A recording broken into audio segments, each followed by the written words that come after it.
বিশ্বকাপের প্রস্তুতি হিসাবে এখানে এনেছি এটা ঠিক না। এটা এফটিপির খেলা, আইসিসির এফটিপির খেলা, কাজে এটা খেলতেই হবে। এখন একটা আপনারা বলতে পারেন যে আমাদের ন্যাশনাল প্লেয়ারদের না খেলাতে পারতাম নাকি, মানে আমি আসলে ইস্যুটাই বুঝতে পারছি না কী নিয়ে প্রশ্নটা হচ্ছে। সো এটা এফটিপির খেলা, এটা খেলতে হবে। আমরা তো আর পয়েন্ট ছেড়ে দেবো না জিম্বাবুয়েকে। So this is number one. Number two, যে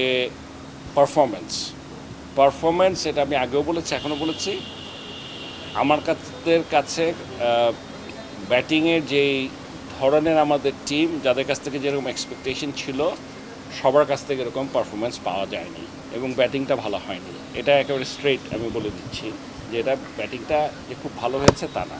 তবে ডেফিনেটলি এখানে আমরা যেটা দেখেছি যে কয়েকটা ছেলের খেলা ভালো লেগেছে। ফর এক্সাম্পল, কিছু ম্যাচের তানজিদ তামিমের অ্যাপ্রোচটা ভালো লেগেছে, তৌহিদ হৃদয়ের খেলাটা ভালো লেগেছে, ফ্রি ফ্লোয়িং খেলে যাচ্ছে। অনেককে দেখেছি আগে আসলে ওভাবে ওকে আমার দেখা হয়নি, ওর খেলাটাও ভালো লেগেছে। আর সবচেয়ে ভালো লেগেছে তো অফকোর্স সেটা হচ্ছে মাহমুদুল্লাহ রিয়াদ, অসাধারণ খেলেছে। আমাদের বোলিং ইউনিট নিয়ে যে খুব একটা কিছু বলার আছে তা না, কারণ আমরা নর্মালি আমার যেটা ধারণা, তাসকিন, শরীফুল, মুস্তাফিজ এরা বল করবে, সো পেস বোলিং নিয়ে আমরা ভালোই ছিলাম। এখন তাসকিন যদি ইনজুর্ড হয়, খেলতে না পারে, তাহলে একটা বিরাট ধাক্কা।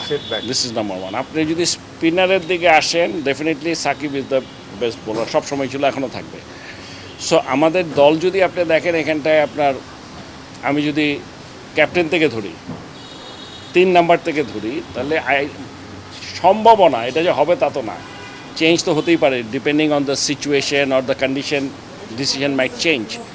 এখানটায় আপনার ডেফিনেটলি শান্ত, তৌহিদ হৃদয়, সাকিব, রিয়াদ, অনেক, আর 3টা পেসার, ঠিক আছে? একজন স্পিনার খেলবে।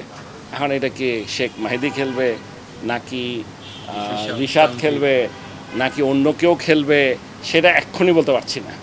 এটা আসলে অপোনেন্ট দেখে বা কিক দেখে ওরা ঠিক করবে, এটা আমি জানি না। সো এর বাইরে থাকে কি আমাদের 2 ওপেনার।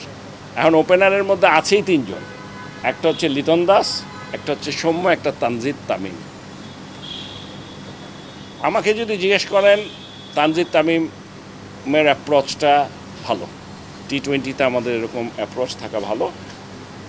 ও যে এখনই খুব ভালো প্লেয়ার হয়ে গেছে তা না, ও যে অসাধারণ প্লেয়ার তা না, বাট ও ভালো করেছে। আর বাকি আছে 2 জন, সৌম্য এবং লিটন দাস।